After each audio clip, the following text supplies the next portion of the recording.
Good afternoon, Francis. Someone. Yeah. Uh, can you tell me about yourself, kung kailan ka pinanganak, ilan taon ka na, at saka saan ka nag-aral? Ako po ay pinanganak ng October 18, 1962, ma'am. Mhm. Ako po nag-aral sa MPC Mountain Province College noon, sa Pontok. Pero nasunog ang paralan namin noon. Nasunog yung kolehiyo namin noon. Mhm. Pero doon ako nagtapos din sa Pontok ng pag-aaral. Ano ang tinapos mong kurso? Ano po mga major in history po, ma'am? History. Paano mo nagustuhan na maging tour guide? Ito ba yung naging unang trabaho mo pagkatapos mo graduate? Hindi, nung aral ko, nag-guide pa rin ako. Para masuportahan mo yung pag-aaral mo. Pag-aaral ko, ma'am. Dito ka lang ba nag-guide sa Kalinga? Hindi lang sa Kalinga, nag-guide pa rin ako sa Baypalasang, Banggit Abra, Jigan, Pagpuput, gano'n. Talo, Dulagon, Pagpit. Kahit sa Buntok yung nag-guide din ako sa Malikong, Mainit. Ginaang, kahit sa Banawi nag-guide din ako kuminsan sa Banawi, Batat, Pangaan, Kambulo, sa Caberlig. Gano'ng katagal ka nang nag-guide? More than 20 years po, ma'am. Meron po akong record na nagsimula akong nag-guide, ma'am. Mga saang galing na mga bansa ang mga foreigners na nag-guide mo? Iba po, ma'am, karamihan po sa Europe po, ma'am. So, iba country po, ma'am. Iba-ibang karamihan sa Europe? So, karamihan sa Europe, France, Poland, England, Germany, Netherlands, Australia, Sweden, Denmark, ganun. Meron din ako ginagay na taga Japan. Saan mo usually sila gina-guide? Dun sa mga sinabi mong areas kanina. Saan madalas mo dinadala yung mga foreigners? Sa ano po, ma'am? Sa Danano Tribe, Trogo Tribe, sa Hot Spring Waterfalls, Budbud Tribe, Buskalan Tribe, saka Ngibat. Ano po, ma'am? Bakit dito mo sila madalas na dalhin? Gusto ba nilang pumunta doon o ikaw ang nagsasuggest sa kanila? Kasi gusto daw nilang makita yung mga rare tribe that yet overtaken by modern world po, ma'am. Saka mga Hot Spring Waterfalls, ganun. Ano ka rin, di ba? May tribe ka din. Ano yung tribe mo? Ang tribe po, ma'am. Ang original tribe po, Tinglayan tribe po, ma'am. Ano naman ang masasabi mo tungkol dun sa tribe mo? Dito halimbawa sa Tinglayan, kung merong pupuntang mga foreigners, anong maaari nilang makita dito sa Tinglayan? Marami po mga nakikita dito is Sleeping Beauty, Mountain po, ma'am. Sleeping Beauty, Mountain, rice dresses, yung babayang may tattoo, ganun. Saka Chico River, saka meron din maraming makikita sa rafting, kayaking, saka nakita rin yung mga hot spring waterfalls, at saka mga tribune, lalo na sa Puskalan, yung si professional woman tattoo artist na walang iba, si Pangud. Siya na lang ang natitirang tattoo artist sa Kalinga, di ba? Oo, siya po, ma'am. Napitirang nag-iisa. Magandang babaeng professional woman tattoo artist. Doon ba yung pinakamaraming mga foreigners na dinadala mo kay Fangud? Marami din dinadala po. Siguro pwede mo dun sa mga hindi pa nakakaalam at gustong pumunta, halimbawa kay Fangud,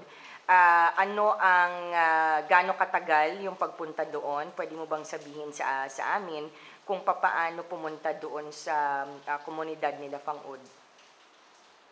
Paano sila pupunta po, ma'am? Oo. Halimbawa, galing ng Bontoc. Sinasuggest ko po kung may ilang araw sila, diretso kami kay Fangud. Bababa kami po sa Bugna, akit kami kay Fangud. Kung gusto nilang makita yung mga ibang tourist spot, dinadali ko po sa Danano Tribe, Hot Spring Waterfalls, Trogo Tribe, at saka Budbud Tribe, gano'n. Hindi po sa mga tourist kung anong isa-isa gusto nila makita kung magporta to, dadali ko kay Fangud po, ma'am.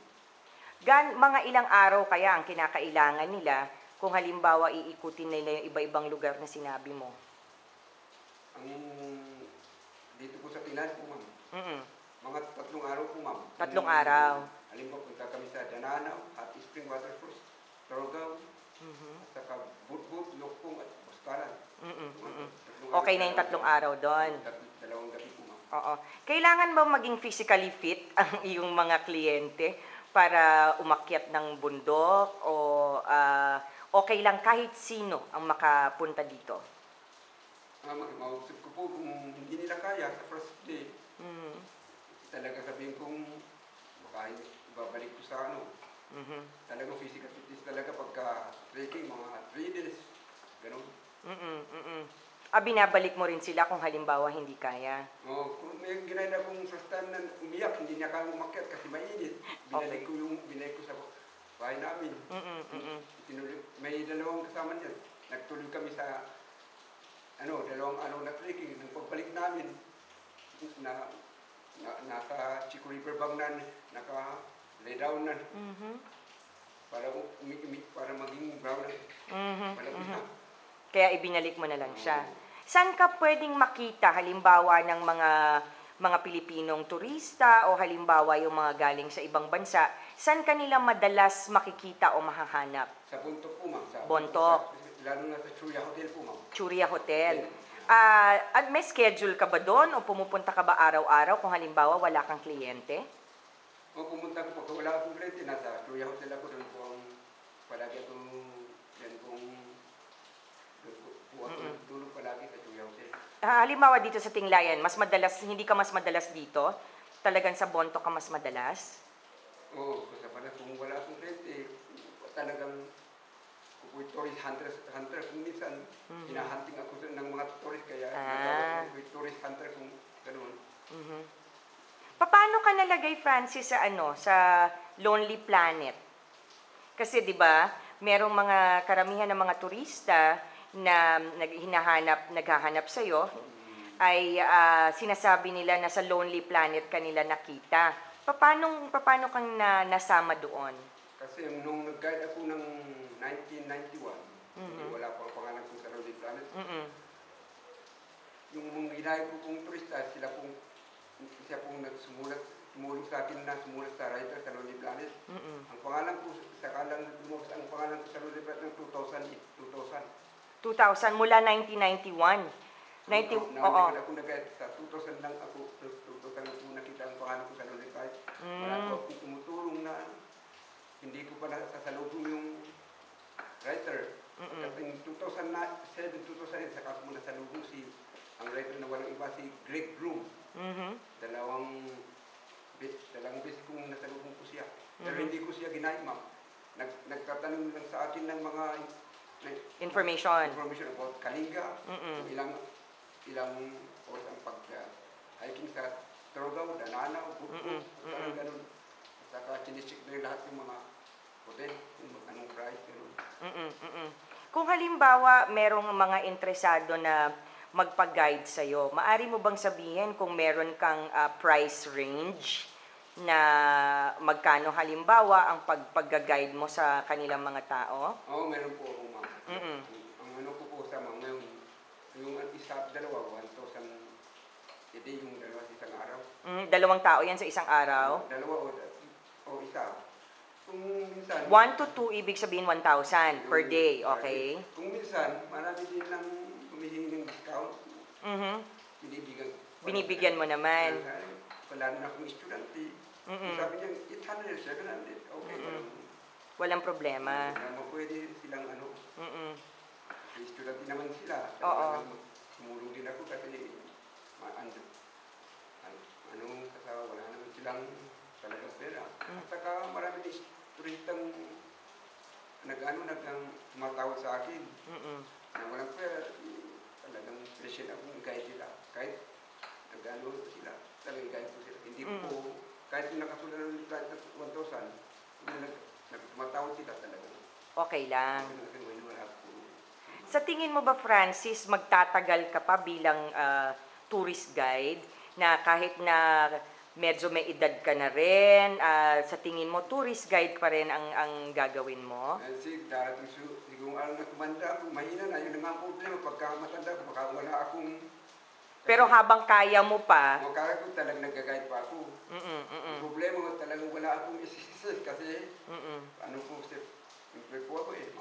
mm-mm. Ang problema ko dapat may, kasi matagal na akong tourist ka, more than 20 years. Dapat sana may tumulong sa may ano ako sa monthly sana eh. Merong ano? Ano bang tulong sana ng ano, kung parang kasi matagal na akong tourist ka eh. Yung problema pagka tumatanda na ako, baka saan kaya ako kukuha ng sana kaya ako, kasi hindi ko kaya siguro pagka matanda ka siguro, hindi ka makakit sa mundo. Mm-mm. Pag halimbawa dumating na yung panahon na yun, kailangan mo ng tulong. Siguro naman marami naman tutulong sa iyo, Sana Francis. may tulong sa monthly, pagka matanda na akong mga maging Oo naman. 70, baka hindi ko kaya. Mm-mm. Kasi ngayon lang ako matas. Kaya, Pero dalawa kasi kayong tourist guide, ikaw yung mas bata, di ba? Kaya sa tingin naman namin ay kaya mo pa rin. Ang love mo ba talaga ang pagiging tourist guide, lalo na dito sa area? love ko talagang mag-tourist ka para, kasi marami akong masasalubong na ibang tao, ibang lugar, exchange idea, marami kong kaibigan. Meron ka bang gustong sabihin dun sa mga maaring pumunta dito sa Kalinga o sa iba pang lugar? Meron ka bang mensahe sa kanila, Francis? Minsan kung pumuntang mga foreigner, Oo, mga gustong mag-visit ng Kalinga o ibang lugar, may message ka ba sa kanila? ang may message ko lang sa kanila, kung pumupunta sila dito sa Kalinga, dapat respectin nila yung culture and tradition ng Kalinga. Ganun. Yun lang ang masasabi ko. Kung pumunta ka sa tribo, parang i-adapt mo yung to dance with the music, gano'n. Yung kaugalan nila, gano'n.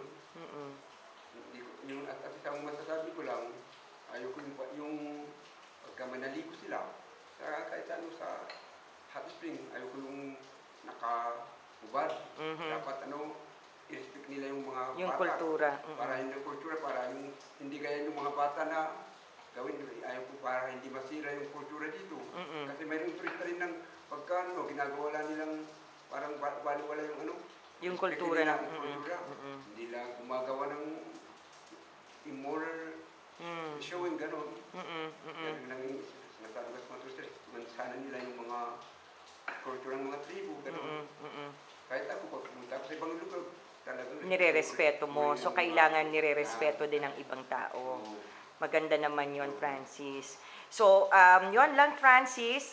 Ladies and gentlemen, ito po si Francis Paing. Matagal na po siyang tourist guide dito sa Pilipinas at kadalasan po dito siya sa Kalinga nag-guide. Meron na po siyang 20 years experience. Kung gusto niyo po siyang i-contact, ay maaari niyo siyang ma-contact through his number. Alam mo ba yung number mo, Francis? 09-15-76-90-843, ma'am. Okay, Globe po yun, ma'am. Globe, alright. May free plugging ka pa. Sige, yun po ang kanyang numero at huwag niyong kakalimutan kapag kayo ay nandito sa lugar nila, Francis, importante po na irespeto at igalang ang kanilang kultura. Pero sa susunod na punta nyo dito o kung kailan man kayo pupunta, mag-i-enjoy kayo na kasama si Francis Paing. Thank you very much, Francis. Salamat po, ma'am. Salamat. Thank you. Okay, 1, 2. Salamat.